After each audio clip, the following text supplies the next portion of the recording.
Hello and welcome. This is Yvette Barnes, salesperson with Right at Home Realty, and welcome to Interview with the Experts, Episode 2. Today, we're joined by Amina Mohammed, mortgage broker and expert financier to real estate investors across Canada and the US. So let's hear what she has to say. Hi Amina, so glad you could join us today. I'm so excited to have you on. Thank you for the opportunity. I'm excited to be here. Great. So you know what? Why don't we just get started on the questions? That'd be great. Why is it more beneficial to work with a mortgage broker versus a major bank? That's a great question. Well, there's major differences. Great. So, they're called specialists. They're not licensed. They're under the Bank Act. Mortgage brokers, we're licensed. We've taken necessary training. Sometimes, after 2 years, you can become a broker.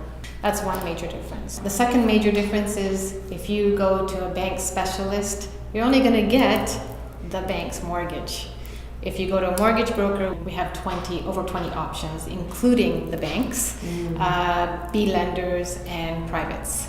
So it depends on your situation. Right. Are you self-employed? Are you employed? Are you an investor? Are you a first-time home buyer? Are you new to Canada? All these things matter because we're going to find you the mortgage product that works for you and not the lender.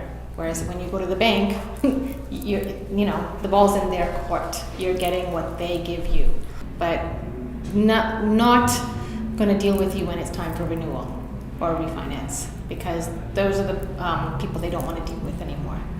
It's not making them any money. So that's where we really shine. We can help those people. Okay, great. We want to work with the client, make sure that they're getting the best product. So you may walk into the bank today and see a mortgage specialist, and tomorrow when you go back for your approval, she or he may not be there anymore. So you want consistency is another thing. Right. We're consistent. We're there for you from pre-approval, approval, post-closing, all the way through. It's just customer service all the way through, right? We're concerned about your best objective, which is getting the best financing that you can. Okay. So that sounds like a really customized approach. I think what it is that we are trying to look at all options. And what is the difference between being pre-qualified and pre-approved? Pre-qualified means you went to the bank, they punched in a bunch of numbers, and they said, "Congratulations, you can go and buy a house for $800,000." They didn't take any income documentation from you. They didn't look at your credit score. They just looked at numbers on a screen because you're their current client. Pre-qualified, on the other hand, means that you've spoken to a mortgage broker. We've taken all of your income documentation. We've looked at your credit. We've collected everything up front. We've sent it to the lender. We got a pre-approval. We know how much you can afford. We're now holding your rate for 120 days in most cases. And so that rate is locked in. Now you can go into the market comfortably knowing what your max affordability is. We've also broken down what your mortgage costs are going to be, but more importantly, what your closing costs are going to be. The bank doesn't do all of this for you. So mortgage broker is really on your side and wants to make sure that you're successful when you're going out there to purchase property. Okay, great. Now, the one thing to keep in mind is investors Yes. cannot get pre-qualified. So what I do as a mortgage broker is I will work with investors. I'll go through what the existing holdings are, make sure, and I'll do a soft approval, meaning I do all the work beforehand to make sure that when they hit the market, they have no problem then getting qualified. You want to be able to know that you're hitting the market pre-qualified and you know what you can afford. So no surprises. Yeah, right. Perfect. Yep.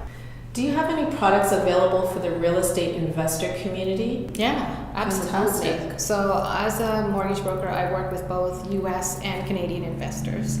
And depending on their project, where it's located, what their needs are, I can offer various products. Okay. But the one thing that I'm super excited about is our renovation financing. So I'm working with a specific lender who only offers this, is the only one who offers this in the marketplace. We can do both US and Canada, and we go up to 40% of the after repair value, not the as-is value. So talk a bit more about huge that. difference. Wow. So if you're looking at as-is value, most people will think about purchase plus mortgage, or purchase plus improvements it's called. Yes. Genworth and CMHC both offer it. The difference is you can only get 10% of the as-is value, or up to 40,000. It's not going to do much. You don't get like a lot of money for your bang for your buck. Can't do a lot of renovation. It's not a lot, much, right? yeah. However, when you look at after repair value, where we've got an appraisal, it tells us what the projected after repair value is. We're lending up to 40% of that. Wow. Imagine what you can do, right? Sure. Yes. So hugely popular. The other thing, I'm working with companies on green initiatives. So nothing with solar, but anything else will work.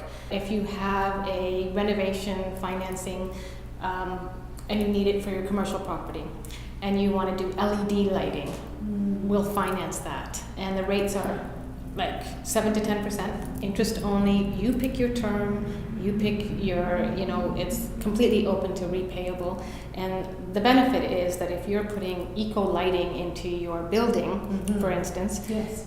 not only are you getting the grants as the company, but so is the end buyer. They're getting eco grants from the government. So it's a win-win. Wow. Yeah, absolutely. Right. So, yeah. Absolutely. Yeah. Fantastic. And so, we can do residential, commercial, private, depends on the project. Okay, thank you. Are investors required to pay you for your services? It depends on the complexity of the deal. Okay. So if the deal is residential, let's just start with residential, and it's an A lender, which are your banks, then no, the lender is paying us. If it's a B lender or a private, it depends again on the deal.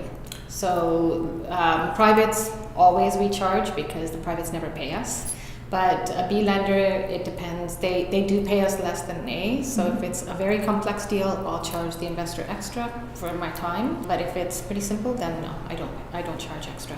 Are there any options available for Canadian investors who want to invest in U.S. real estate? So as a mortgage broker, I wanted to set myself apart. So I went after not only the Canadian market, but the U.S. market. So I've made connections in Florida, in Texas, Arizona, most of the states really. And I can do both bank financing and private financing. Right? Because a lot of investors are getting locked out of the market from here with the high prices. So the US being our neighbor, great options. So, it depends on where you're investing, what type of property you're investing in, and whether we can go bank or private or hard money. Okay. So the one thing to know is that if you are an investor first time, you don't have a portfolio here, and you're just going straight time to the US, yes. You're not going to get bank financing. They're reluctant to lend unless you have a portfolio or experience. Now, the one thing that Canadians need to know is that most bank lenders after the crash are very resistant to lend to anybody who doesn't have experience in the US. Okay. So we're talking for the first 1 to 2 years, the privates or the hard money lenders, rates range from 10 to 12%, 2 to 4% fees. But it's a way to get into a property. You build up your equity, you build up your portfolio, then you take it to the bank, and they're more apt to lend later on. We can absolutely help you with if you want to buy wholesale, if you want to buy commercial, if you want to buy vacation rentals in Orlando, for instance. So I've made connections across the board so that I can help that person who's looking to build a portfolio there. Wow, There's fantastic. Lots of great options. Sounds like it. Great. Yeah, and financing, if we go bank, we're looking at 4.5 to 6, anywhere between 1 and 3% lender fee, and a broker fee from my side because I don't get paid from a U.S. lender.